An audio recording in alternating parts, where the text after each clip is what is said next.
Working parents के लिए बच्चों को ग्रूम करना एक बहुत बड़ा टास्क होता है और मैक्सिमम केसेस में देखा जाता है कि जब वर्चुअल ऑटिज्म ऑटिज्म इस तरह की प्रॉब्लम्स आती हैं, उसके साथ साथ समटाइम्स सिंपल बिहेवियरल डिसऑर्डर्स भी बच्चों में सिर्फ इस वजह से आ जाते हैं क्योंकि पेरेंट्स नहीं होते उनके आसपास और उनको ग्रूम करते हैं उनके ग्रैंड पेरेंट्स, दादा दादी, नाना नानी and sometimes house helps too. यानी घर में जो मेड्स आती हैं वो लोग उनको ग्रूम करने की कोशिश करते हैं। उनके लिए इजी और सिंपल मेथड होता है क्योंकि आप याद रखिए कि 2000 के पहले पहले के जो बच्चे थे उनकी ग्रूमिंग थॉरली डिफरेंट होती थी। 2000 के बाद के जो बच्चे हैं जिन्हें आप बोलते हैं कि वो 21वीं शताब्दी के बच्चे हैं, 21st सेंचुरी के बच्चे हैं, उनको ग्रूम करना बहुत मुश्किल है। उनको ग्रूम करने के लिए आपको पूरा अपने आप को झोंकना पड़ता है उसमें। और एक स्पेशली उसके पहले क्या 3-3 4-4 5-5 बच्चे होते थे, इजीली पल जाते थे, लेकिन आजकल एक बच्चे को पालना ही उतना ज़्यादा डिफिकल्ट हो गया है। अब प्रॉब्लम क्या आती है, घर चलाना मुश्किल होता है, दोनों पेरेंट्स काम करते हैं, काम ना करें तो दूसरी प्रॉब्लम्स उनको आएंगी, लेकिन काम करेंगे तो बच्चे हाथ से समटाइम्स निकल जाते हैं। और ये होता है स्पेशली उन पेरेंट्स में जिनमें बच्चों को ग्रैंड पेरेंट्स के पास या हाउस हेल्प के पास छोड़ा जाता है और वो क्या करते हैं, जाने अनजाने उनके पास बेस्ट मीन होता है कि बच्चे के पीछे वो भाग नहीं सकते कि बच्चे बहुत ज़्यादा नॉटी होते हैं, तो वो क्या करते हैं, हम बच्चों को स्क्रीन के सामने बिठा देते हैं। स्क्रीन के सामने बिठा करके बच्चे कुछ ऐसे प्रोग्राम्स देखते हैं जो काफ़ी ज़्यादा वायलेंट होते हैं या एनिमेशंस होते हैं। अगर बहुत वायलेंट होंगे तो बच्चों को बिहेवियरल प्रॉब्लम्स आएंगी, बट अगर एनिमेटेड प्रोग्राम्स होंगे ज़्यादा तो वर्चुअल ऑटिज्म जैसी प्रॉब्लम्स आती हैं। अब इसकी वजह से क्या होता है कि बच्चों को हैंडल करना पेरेंट्स के लिए बड़ा मुश्किल हो जाता है क्योंकि पेरेंट्स जैसे ही घर आएंगे बच्चों का बिहेवियर ऐसा होगा कि बहुत ही डिफिकल्ट हो जाएगा उनको हैंडल करना। और समटाइम्स क्या होता है, विलफुल विड्रॉल भी होती है और जानबूझ के बच्चे, क्योंकि उन्हें पूरा दिन वो अटेंशन नहीं मिली, तो पेरेंट्स की अटेंशन को ढूंढने के लिए भी इस तरह का बिहेवियर वो शो करते हैं। ऐसे केसेस में आपको क्या करना चाहिए और किस तरीके से स्ट्रैटेजीज प्लान करनी चाहिए, this video is all about that only.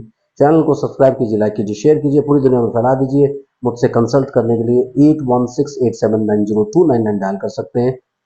+91 जरूर लगाएं अगर आप इंडिया के बाहर से कॉल कर रहे हैं। समटाइम्स क्या होता है कि अगर आप दोनों वर्किंग हैं, आपके लिए चैलेंज बन जाता है क्योंकि बच्चे का रूटीन, का बच्चा तो यूजुअली क्या होगा, आप उसे क्रैच में भी डालेंगे, प्ले वे में डालेंगे, 1 बजे तक बच्चा घर आ जाएगा, आप 5 बजे 6 बजे घर आएंगे, तो उसमें क्या होता है कि बच्चे बाकी का टाइम आप लोगों को मिस करते हैं। मिस करने की वजह से क्या करते हैं, वो इतनी सारी ऐसी ऐसी एक्टिविटीज करते हैं जान के या अनजाने में, जिससे कि आपका अटेंशन उनकी तरफ जाए और अल्टीमेटली उनको आपकी कंपनी मिले। चाहे पॉजिटिव अटेंशन आप दें, चाहे नेगेटिव अटेंशन दें, आप गुस्सा करें, डांटें, मारें, जो भी करें, लेकिन उन्हें आपका अटेंशन चाहिए होता है। उसके लिए वो किसी भी तरह का खराब बिहेवियर करते हैं, समटाइम्स टेंट्रम थ्रो करते हैं, बदतमीजी करते हैं। आप काम में बिजी हैं, आपके पास जा करके आपको अननेसेसरी थप्पड़ मार देंगे, मुक्का मार देंगे, आपके बाल नोच लेंगे, इस तरह की एक्टिविटीज करें। सारा अटेंशन सीकिंग बिहेवियर ये होता है।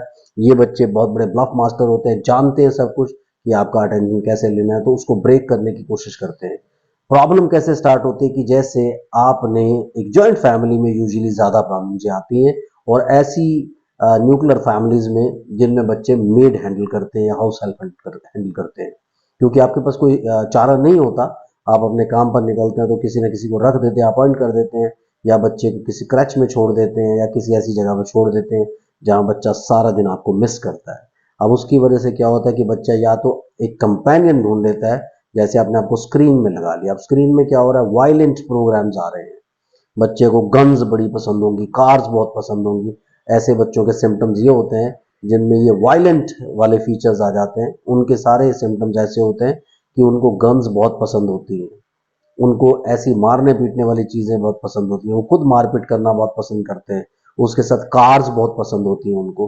तो ये सारी की सारी चीज़ें अगर बच्चे को आपके पसंद आ रही हैं बहुत ज़्यादा, तो दैट मीन्स वो ऐसे प्रोग्राम्स देख रहा है जहाँ पे बहुत वायलेंस होती है और उस वायलेंस को देख करके उसका अपना नेचर, उसकी अपनी पर्सनैलिटी ऐसी बनती चली जा रही है कि वो आपको ये वायलेंस शो भी करता है। समटाइम्स आपके अगेंस्ट ही वो वायलेंट हो जाते हैं। अगर बच्चे अपने में बिजी हो जाते हैं, नेम रिस्पॉन्स करना बंद कर देते हैं, या फिर बहुत ज़्यादा इमेजिनेशंस में बिजी रहते हैं, आपको आई कांटेक्ट तक देना बंद कर देते हैं, दैट मीन्स बच्चे कहीं ना कहीं वर्चुअल ऑटिज्म की तरफ जा रहे हैं। सो स्क्रीन से बिहेवियर डिसऑर्डर और वर्चुअल ऑटिज्म ऐसी प्रॉब्लम्स आपके सामने आती हैं क्योंकि बच्चे के माइंड में, सबकॉन्शियस माइंड में वो सारी की सारी चीज़ें चल रही हैं जो वो स्क्रीन पे देखते हैं। और स्क्रीन को वो कंपेनियन बना लेते हैं क्योंकि आपकी कंपनी नहीं मिल रही है।